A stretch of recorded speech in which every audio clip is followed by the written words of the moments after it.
Yeah, I've got you, Natasha. We just got out of court here in the last couple of minutes. It was a relatively quick hearing. The judge sentencing Casey White to life in that escape. It was emotional because Vicky White's family was inside the courtroom. Her mother was there. The prosecutor said her mother intended to speak initially, but that it was just too emotional in the moment, so she wasn't able to speak in court. But the prosecutor basically saying, that Vicky had this stand-up reputation, that she was a wonderful woman, and that Casey White took advantage of her. Then the defense had a chance to speak, and Casey White actually stood up and spoke to the judge and said that he was in love with Vicky, that they were in love with each other, that they had this love affair, that Vicky was the only person who ever really talked to him or hugged him in 6 years while he was behind bars, that they developed this relationship, that she trusted him. And that they, came up with this plan, and that's what led to the entire escape. He said that the only thing that Vicky regretted in the entire thing was disappointing her family. So he spoke for about 2 or 3 minutes, and then the judge handed down the sentence of life in prison, Natasha. Brian, can you tell us a little bit about the family's reaction to hearing, this outpouring from Casey?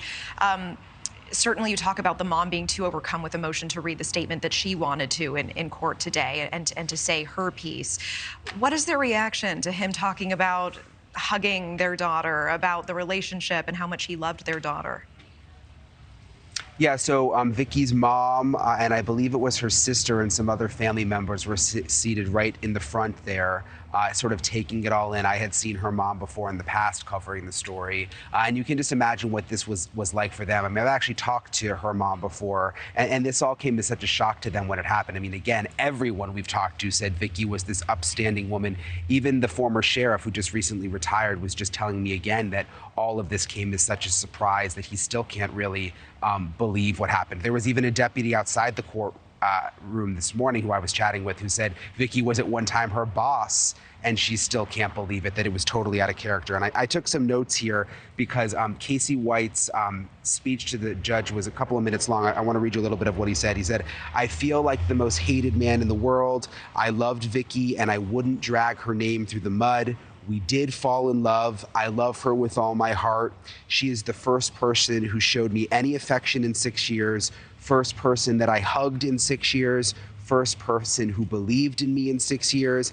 He looked right at Vicky's family, which was really a powerful moment because he's this like really, really tall, big guy standing there, and her family is sitting right there in the front row. And he looked right at them and said, "I apologize to the family. The one thing she regretted was hurting her family." And it was shortly after that that the judge sentenced him to life in prison. Okay, Brian, I know you've been tracking this case from the very beginning, and in some ways it must be surreal for you to be back as well. We certainly appreciate the update as it's happening. Brian Entin live for us in Lauderdale County, Alabama. Thank you so much. Thank you for watching. Go to newsnationnow.com to find News Nation on your television provider. And don't forget to click the red subscribe button below to get more of News Nation's fact-driven, unbiased coverage.